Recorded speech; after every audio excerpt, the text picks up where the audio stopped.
Bonjour les gens! Nouvelle impro autour des femmes, et après vous avoir parlé de ma maman, je vais vous parler de ces femmes qui ont compté pour moi ou qui m'ont marqué, parce que vous allez le voir, ça n'a pas forcément toujours été positif sur le moment même, mais par la suite, elles m'ont malgré tout, et bien malgré elles, je pense, apporté quelque chose. Donc, la première femme dont je vais vous parler, c'est Madame Rosin. Madame Rosin, c'était ma maîtresse au CP. Je me souviens d'elle parce que je l'associe en fait à mes premiers émois à l'école. J'adorais l'école, j'adore l'école. J'ai des très très bons souvenirs en fait de ces ardoises sur lesquelles on devait faire soit des bouts de dictée avec des mots, soit des calculs très simples et hop, il fallait écrire à la craie et hop, lever son ardoise. C'était un souvenir, voilà, c'est un souvenir très fort que j'ai et je l'associe à cette femme. La deuxième personne dont j'ai envie de vous parler, c'est de ma sœur, une grande sœur qui s'appelle Ingrid, qui a 8 ans de plus que moi. Et petite, elle s'est beaucoup occupée de moi, et ado en fait, quand elle était ado et que moi j'étais petite. Et j'ai des choses dans la vie qui ont été essentielles et qui m'ont été apprises par ma sœur. Tout bêtement, par exemple, le numéro de téléphone de ma maison. Je me souviens que quand on allait ensemble à la piscine à pied, le deal c'était que je n'aurais pas le droit d'entrer dans la piscine tant que je ne connaîtrais pas le numéro de téléphone de la maison. En m'expliquant que si un jour il m'arrivait quelque chose, que si je me perdais, il fallait que je puisse appeler. Elle m'a aussi appris à mettre un tampon quand j'étais toute jeune et que j'ai eu mes règles relativement tôt. Ma maman me parlait des serviettes hygiéniques et ma sœur m'a dit non tu vas voir, j'ai un truc beaucoup mieux, ça s'appelle les tampons. Elle me détestait des fois parce que on partageait les mêmes chambres et qu'elle c'était une grande et moi j'étais une toute petite, mais c'est grâce à elle que dans les années 80 j'ai grandi moi avec AA, avec Europe, avec des vrais groupes de musique et de rock et non pas peut-être les bêtises qu'on m'écoutait à l'époque, même si chaque génération a ses bêtises bien évidemment. En 3 j'ai décidé de mettre plusieurs personnes, j'ai mis Gaëlle, Aurélia et Aurécia, tout simplement pour symboliser les amitiés qu'on peut lier à l'école, au lycée, à la fac, qui sont, à mon sens, en tout cas pour ce que moi j'ai vécu, des amitiés comme on n'en revit jamais par la suite. Aurélia, je l'ai connue, j'étais en maternelle, on a fait toutes les bêtises que peuvent faire 2 gamines ensemble, de la maternelle jusqu'au début de la fac. Aurécia a énormément compté pour moi quand j'étais en première et terminale. Elle avait un esprit critique sur la vie qui était absolument formidable. Et Gaëlle, c'était la meilleure amie comme vous avez au collège et au lycée, vous savez, celle avec qui vous passez toutes vos journées, mais c'est pas grave, le soir quand vous rentrez, le premier réflexe que vous avez, c'est quand même de l'appeler pour repasser plusieurs heures à discuter avec elle de ce qui s'est passé dans la journée. Quelque chose qui, vous voyez encore aujourd'hui, qui m'anime beaucoup, et c'est beau quoi, donc c'est quelque chose qui je trouve est du domaine de la transmission de femme à femme en fait, et c'est pour ça que je voulais l'évoquer dans cette vidéo. En 4, on passe dans un tout autre registre. J'ai été marquée, et là c'est vraiment marqué, hein, c'est pas genre que je l'adore, par une dame, Madame Rodenas. Madame Rodenas, c'était une de mes professeurs d'espagnol quand j'étais à l'université, en école privée. J'ai fait des études en langue en fait. Et il se trouve que j'ai choisi d'arrêter mes études pour me marier. Je me suis arrêtée à 6 mois du diplôme. Et comme j'étais plutôt bien investie dans l'école, elle, c'était ma responsable de stage et ça l'a rendue complètement folle. De son point de vue, c'est parce que je mettais l'école à mal en arrêtant un stage et du coup je mettais à mal la réputation, que peut-être il n'y aurait plus de stage pour les suivants, etc. Bref, tout était plus important que ce que moi je ressentais à l'instant T et du choix que je faisais. Et elle a eu à l'époque un discours très dur à mon propos en m'expliquant que de une, c'était n'importe quoi à 23 ans d'arrêter ses études pour un garçon parce qu'à notre âge ça ne durait pas, et que de deux, c'était n'importe quoi parce que j'allais finir une pauvre assistante de direction. C'était un discours qui était très formaté et qui était très négatif. Et je trouve insultant pour certaines professions. Il se trouve que 18 ans plus tard, je suis toujours avec le même homme, donc finalement mon instinct m'a pas trop trompée. Et il se trouve également que j'ai été assistante de direction, donc elle a fait une bonne prédiction, hein. Mais j'ai adoré ce métier. C'est con, hein. Discriminer un métier comme ça, j'ai trouvé ça vraiment con en fait. Et ça m'a mis la rage. Et ça m'a donné encore plus envie de m'investir professionnellement, donc au final ça a été un mal pour un bien. Mais sur le coup, ça n'a pas été facile à vivre, mais vraiment. Parce que ça n'a pas été les seuls à tenir ce discours. J'ai d'autres amis si on peut dire ça comme ça, d'autres personnes que je connaissais à l'époque, dont j'étais très proche, qui se sont détournées de moi parce que je ne faisais plus partie de l'élite qui visait de grands métiers, de grandes études à l'international, etc. Et avec le recul, je trouve ça mais tellement stupide, mais voilà, c'est la vie. Et on va continuer dans ces personnes qui vous marquent, pas forcément dans le bon sens du terme, même si ça fait sourire maintenant, ça ne m'a pas forcément fait sourire à l'époque. Il s'agit d'une ancienne de mes responsables. Il se trouve que c'était une femme dont j'étais extrêmement proche, c'était l'un de mes premiers métiers. Elle m'a aidée véritablement à me construire, elle m'a appris le métier, mais dès que j'ai commencé à être, alors pas plus compétente qu'elle, parce qu'elle avait, je sais pas, 20 ans de plus que moi, donc bien plus d'expérience, bien plus de connaissances, de compétences, des ficelles, de tout ça. Il y a un moment donné où après m'avoir aidée à bien renforcer mes ailes, et ben, elle m'a bien dégommée en plein vol.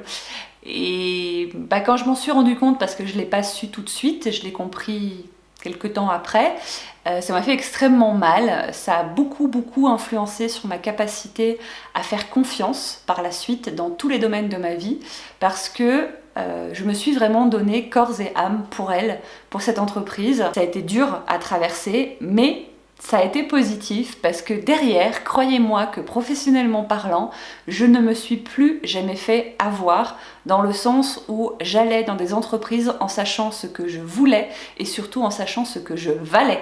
Et c'est ça qu'elle m'a appris bien malgré elle aussi. Et donc au final, je la remercie. Allez, on repasse en mode positif et je vous parle de Speedy. Speedy, c'était le surnom de ma monitrice d'auto-école. J'ai passé mon permis pour la première fois quand j'avais 18 ans. J'ai réussi le code, j'ai foiré le permis. À ce moment-là, j'ai perdu plusieurs personnes dans mon entourage dans des accidents de voiture. Et sachant maintenant le risque de la route, ce dont je n'avais pas conscience avant, j'ai développé une espèce de phobie qui était à la fois une phobie de la conduite et aussi en fait une phobie des examens, qui était plutôt globale à cette époque-là de ma vie sur plein de domaines. Et donc repasser mon permis, c'était juste hors de question. Je m'y suis remis 10 ans plus tard. Et je suis tombée sur ce petit bout de femme qui était en fait une ancienne... alors je sais pas si elle était... Je me souviens plus avec le recul si elle était ancienne monitrice ou si elle l'était encore en tant que bénévole. Mais en tout cas, elle entraînait des équipes de basket. Et du coup, elle avait ce côté très pédagogique et en même temps très coach sportif en fait. Et elle a su mettre en place des tas de trucs pour m'aider. Mais vraiment, à un tel point que j'ai eu mon code du premier coup et que j'ai eu mon permis du premier coup et que le tout a été réglé en 6 mois, à tout casser. Et elle était extraordinaire. Ce qui était génial, c'est que je pense qu'on avait à peu près le même âge, ou en tout cas un peu plus ou un peu moins dans un sens ou dans un autre. Et elle a été incroyable dans ma vie, cette femme.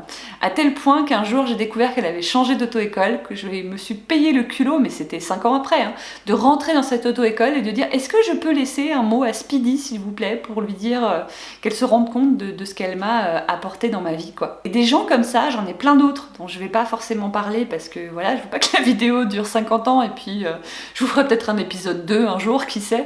Mais c'est le genre de rencontre, en fait, qui vous bouleverse, parce que la personne, elle est là dans toute son entièreté, dans toute son alignement, elle sait ce qu'elle veut, elle sait pourquoi elle est là, elle vous donne tout, quoi. Speedy, si un jour tu passes par là, mais merci du fond du cœur, quoi. 2 autres femmes et une autre rencontre absolument incroyable, c'est Cécile et Anne-Laure. Alors oui, je pourrais parler de l'une ou de l'autre, ou des deux, mais comme je voulais qu'elles puissent être présentes toutes les deux et que je voulais me limiter à 10, je les recolle ensemble, et elles ont l'habitude, parce que c'est un duo, un tandem, une amitié absolument incroyable qu'elles ont entre elles. Ce sont 2 femmes qui m'ont apporté, d'un point de vue personnel, à un moment de ma vie où je n'allais pas bien, qui m'ont aidé justement par rapport à la gestion de mon hyperphagie, qui m'ont aidé par rapport à la gestion de mes émotions et qui m'ont poussé aussi, elles qui m'ont initiée à la psychologie positive. Elles ont une énergie, une niaque qui est absolument hallucinante et en fait toutes les deux m'apportent parce que l'une est très... dans les idées, dans la création, mais en même temps avec ce côté pédagogique, ce côté cadré, ce côté j'ai une idée, j'y vais, je mets les étapes. Quelque chose de très construit en fait, qui correspond à une partie de moi, et l'autre est beaucoup plus dans le délire, tout en étant extrêmement professionnel, mais avec une capacité à reconnaître et à vivre les émotions et à s'émerveiller de la vie qui est hyper inspirante. Donc voilà, les deux réunis, ça donne Anne-Laure et Cécile, Et elles sont incroyables pour moi. Elles comptent vraiment, vraiment beaucoup, même si on se voit aujourd'hui moins. Parce que vous voyez pas les gens des fois qui sont pas importants. Et je crois que c'est ça le plus important. Et là, je suis en train de me dire qu'il faudrait que je vous fasse une impro sur Anna. Parce que je vais pas vous parler de Anna, mais Anna, c'est aussi... Bon d'accord, juste après, j'arrête et je fais une vidéo sur Anna. Une autre femme qui a compté beaucoup au cours de ces 10 dernières années et qu'aujourd'hui, même si pareil, on n'est plus en contact, c'est un peu le côté un peu tristoun, je trouve, de ma vidéo, hein. C'est qu'il y a beaucoup de personnes qui finalement ne sont plus dans ma vie, mais vous savez, c'est pas très grave. Je pense que quand quelqu'un vous marque, vous pouvez évoluer différemment par la suite. C'est pas grave, ça n'a pas d'importance. C'est pas parce que les chemins se quittent que les cœurs se quittent, en fait. C'est ce que je retiens, moi, de mes expériences personnelles. Bref, je vais vous parler d'une personne que je vais appeler Doubi, qui est une femme qui a une capacité à s'interroger et à s'intéresser à tout autour d'elle. Pourquoi je la mets dans cette vidéo? C'est parce qu'elle a une incroyable connaissance sur la sexualité des femmes et elle m'a ouvert bien des portes sur le sujet en me parlant d'un univers qui n'était absolument pas le mien, qui n'est toujours pas le mien d'ailleurs, mais qui m'a permis de me questionner sur la question de la sexualité au sein d'un couple, en dehors du couple, avec ou pas plusieurs partenaires, avec ou pas des hommes et des femmes, enfin avec voilà, une ouverture d'esprit sur la question qui est très très rare, sans aucun tabou, ce qui est encore plus rare, et c'était passionnant de l'écouter parler de ça notamment, entre autres sujets, parce qu'on a parlé de bien d'autres choses, mais c'est pour ça qu'elle se distingue pour moi dans ces femmes qui ont marqué ma vie. Et pour finir, en 9 et 10, je vais vous parler de personnes qui n'existent pas, qui ne sont même pas forcément... Enfin, pardon, de personnes qui n'existent pas. C'est pas très gentil pour la première, mais de personnes que je ne côtoie pas, mais qui ont compté et qui comptent pour moi. Il s'agit de Sophie Marceau. Plus particulièrement de... Enfin, c'est Sophie Marceau d'une façon générale par rapport à son parcours en tant qu'actrice, en tant que fan. Et là, je la mets dans mon top 10, si je peux appeler ça un top 10, pour son rôle dans L'étudiante, pour ce que ça représente symboliquement, d'avoir envie comme ça de se plonger dans ses études, en plus des études littéraires, avec un final dans le film sur ses citations, etc. Moi, je vibre à chaque fois que je vois ce film, que j'ai vu voilà, parce que au moment où je l'allume, je retourne moi aussi sur les bancs de la fac, et cette capacité à m'imprégner de ça, je la remercie. J'adore ça en fait, j'adore ce qu'elle me fait vivre, j'adore ce qu'elle me fait ressentir au travers notamment de ce film. Voilà, ça peut vous paraître complètement con, mais voilà. On n'a pas dit que je ferais que des vidéos intelligentes non plus.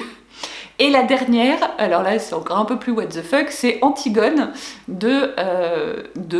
Antigone dans la version de Jean Anouilh, donc la pièce de théâtre, pour l'échange vers la... Alors ça remonte à loin parce que pour tout vous dire, j'ai étudié ce texte quand j'étais au lycée, je ne l'ai jamais relu depuis, c'est vous dire s'il m'a marqué. Oui, je suis vieille.